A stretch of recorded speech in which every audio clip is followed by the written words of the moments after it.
I am going to be building this light in the next video that you're going to be watching. I hope you enjoy the build.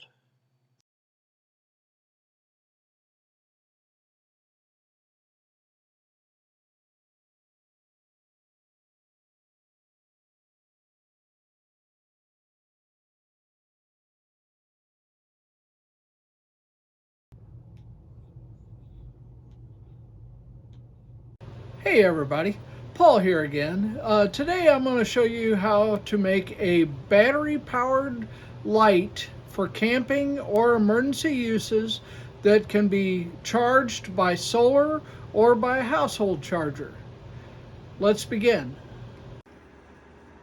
First thing I want to do, I start out with an 8 3/4 inch PVC pipe. You can purchase these at Home Depot or Lowe's, any of them, Menards. And then I have a clear 5 1/4 inch plastic tube that will fit over the top of this and just barely clear the lights. Then I have an end cap to put on it, and then I have a clean out cap to close the end of this off. Then I have a solid cap for the top, and I've already cut in the USB port, the switch on top, and the charging port for it. And on the tube, when you start out and mark 2 1/4 inches from the bottom and drill a hole, then angle your drill to make it where the hole is angled. Then you stick the end of the LED lights in, and then tape on the inside to hold it in place. And then just start wrapping the tape around all the way to the top. Right now I'm going to end up cutting the USB port, and I'm going to do that with a rotary tool hooked to my Dremel.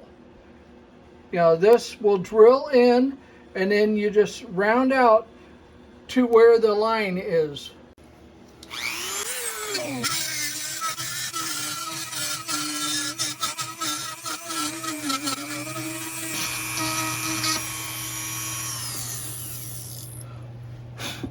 Then all you want to do is make sure that the USB fits in there, and it does perfectly. Then you want to take some silicone, squeeze it all the way around the outside of the top of this. Then take and shove it in from the back side. Then what I do is take a little super glue, stick it through a little bit, put it all around the outside here. If you heat this up, it will set up quicker. It is kind of toxic. It'll burn your eyes if you don't watch it. Next thing you want to do is take your light, put the base on, and then take a rubber mallet and beat it down. Then you can take your cap and screw it on the end of it. Screw it down to where it's flush with the bottom so it'll set flat. What I'm going to be using now is Wago connectors. You can get these at Menards or online. This is a 2-prong, and you just lift them up and then put, you know, positive in one side, positive in the other. And I'll show you how I'll be doing this in just a second. I have all my wires already marked, and I marked the back of each one of these so that it makes it a little quicker. First off, I'm going to be doing is number 4. Stick the positive in one side, clamp that down. Then you take, I have the number 4 already marked. This will go to the charge port, and it goes in here too and clamps down. And you want to make sure they're tight.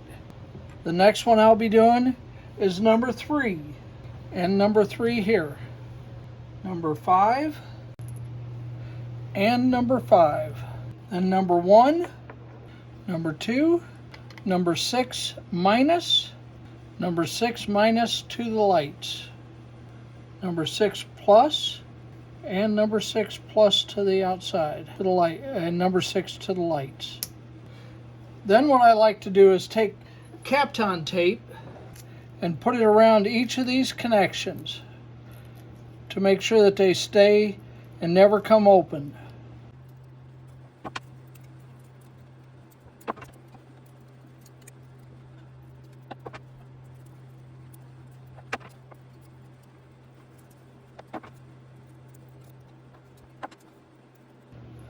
And there that is. One step that I forgot was I need to put this on, but because this is loose, I need to put a spacer at the bottom so that this doesn't move around. So I make my own rubber gaskets. Okay, this is a 1.125 millimeter gasket. You wrap it around, overlapping it, then you take a razor and mark right where it goes. Then you make sure that these will fit together good. Then you take super glue and just put a drop on the end of it, and then lay them down, put them together, and hold them for a second. And now they're together. Now, with all connections made, it's time to connect the battery. What I have done is cut 4 pieces of 1-inch thick foam to fit in the bottom of these to protect the battery. If you have 3-inch thick foam, that's great. But anyway, I put 3 inches in the bottom of it. Then we connect the batteries. One of them goes to the positive. One of them, the C, goes to the charging port. The charging port is this, and the USB port. We'll connect those together.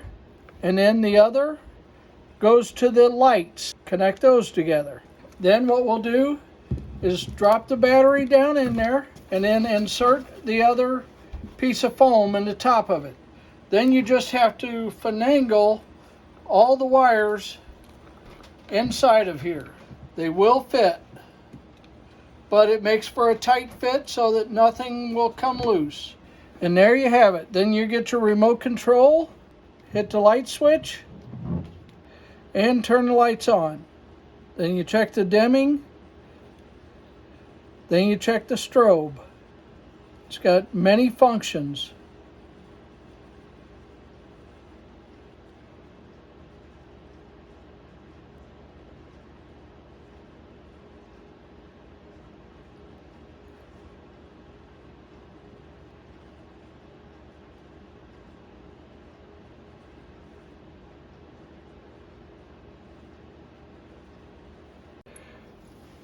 One thing I forgot to do before I did all this was put the handle on. So now we're going to disconnect this. This is a jig that I made to make my handle for the lights.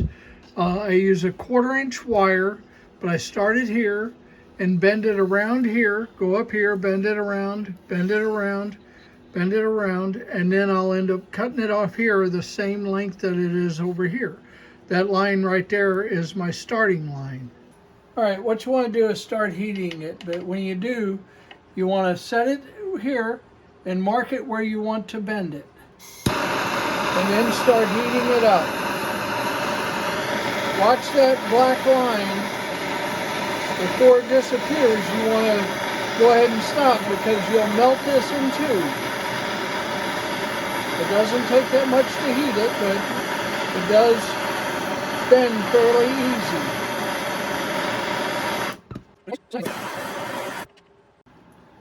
What you want to do is keep on putting it there, marking it's where it's going to bend, which is about a 1/4 inch past this post. It's where you want it to bend. Mark it and torch it up again.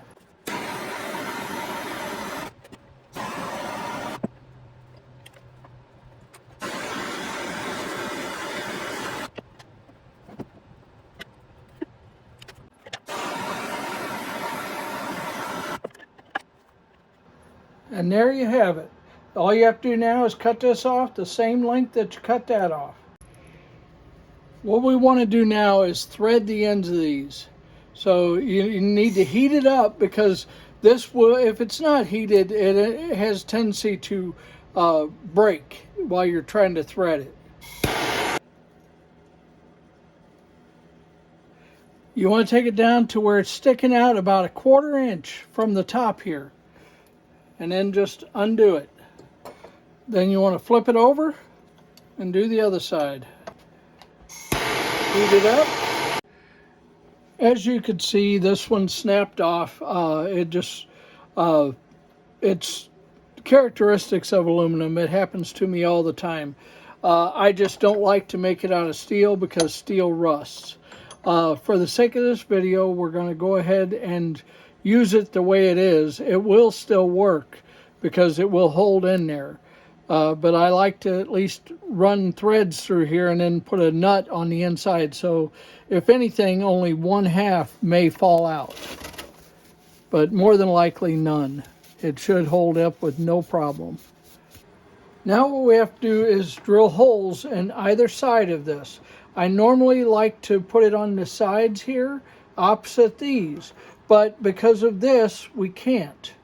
So I'm going to put it here and over here on both sides. So they will still be opposite. It'll just be closer to the plug. But what you want to do is clamp it down.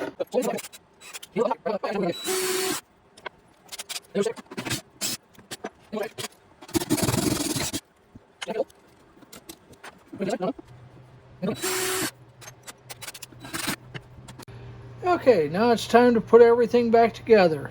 C goes to C.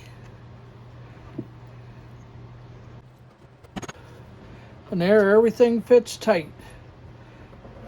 Next thing we want to do, take the one that's broken, just place it on there, push it in as far as you can, and then take the other one and thread it on. Thread it as far as you can, and then take a 1/4 20 lock nut and put it on and tighten it down. Then you want to take a little silicone, put it around the hole.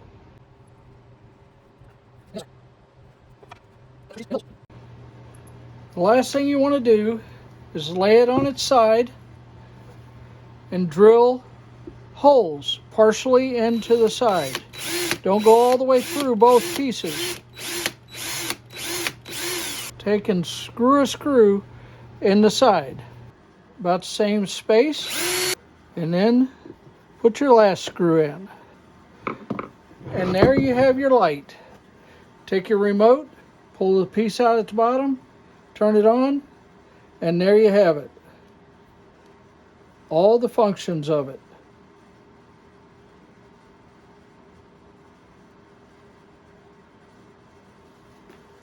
I hope you enjoyed watching this build. If you do like it, please like and subscribe to my channel. And don't forget, when you subscribe, to hit the bell for your notifications when I put out a new video. Thanks for watching.